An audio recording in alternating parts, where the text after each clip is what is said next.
आचार्य चाणक्य को अपने समय से सबसे ज्ञानी और विद्वान पुरुष के तौर पर भी जाना जाता है। अपने जीवन काल के दौरान उन्होंने कई तरह की नीतियों की रचना की थी। इन नीतियों को बाद में चाणक्य नीति के नाम से जाना जाता है। कहा जाता है, अगर किसी भी व्यक्ति को एक सफल, समृद्ध और खुशहाल जीवन की तलाश है तो ऐसे में उन्हें चाणक्य नीति में बताई गई बातों का ख्याल जरूर रखना चाहिए। आज हम आपको चाणक्य नीति में बताई गई कुछ ऐसी बातों के बारे में बताने जा रहे हैं जिन्हें एक समझदार आदमी कभी भी अपनी पत्नी को नहीं बताता है। जब आप अपनी पत्नी को इन बातों को नहीं बताते हैं तो आपको एक बेहतर, इज्जत से भरी और खुशियों से भरी जिंदगी जीने का मौका मिलता है। तो चलिए इन बातों के बारे में विस्तार से जानते हैं।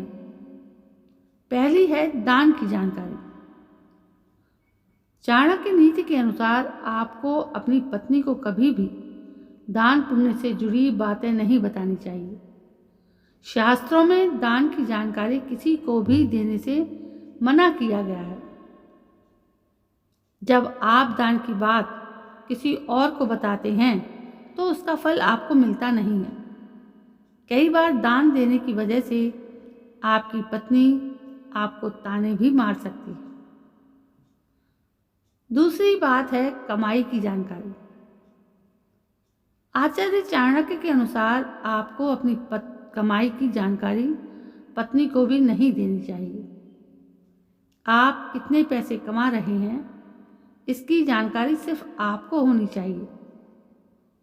कई बार जब आपकी पत्नी को आपकी सैलरी पता चल जाती है तो वो घर का बजट भी बिगाड़ सकती है। अब आगे है अतीत की जानकारी। चाणक्य नीति के अनुसार चाहे आप अपनी पत्नी से कितना भी प्यार करते हों, उसे अपने अतीत के बारे में नहीं बताना चाहिए। आपको बीती बातों को भूलकर आगे के जीवन पर अपना ध्यान केंद्रित करना चाहिए। जब आप पास्ट से जुड़ी बातों को अपनी पत्नी को बताते हैं ना, तो ऐसे में लड़ाई झगड़े के दौरान वो इन बातों को आपके सामने उठा भी सकती है। इसके बाद आती अपनी कमजोरियां।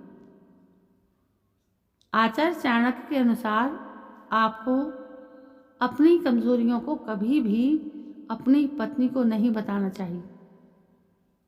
जब आपकी पत्नी को आपकी कमजोरियों के बारे में पता चल जाता है तो ऐसे में वो किसी भी झगड़े के दौरान इन बातों को आपके सामने उठाकर आपसे जीतने की कोशिश कर सकती है।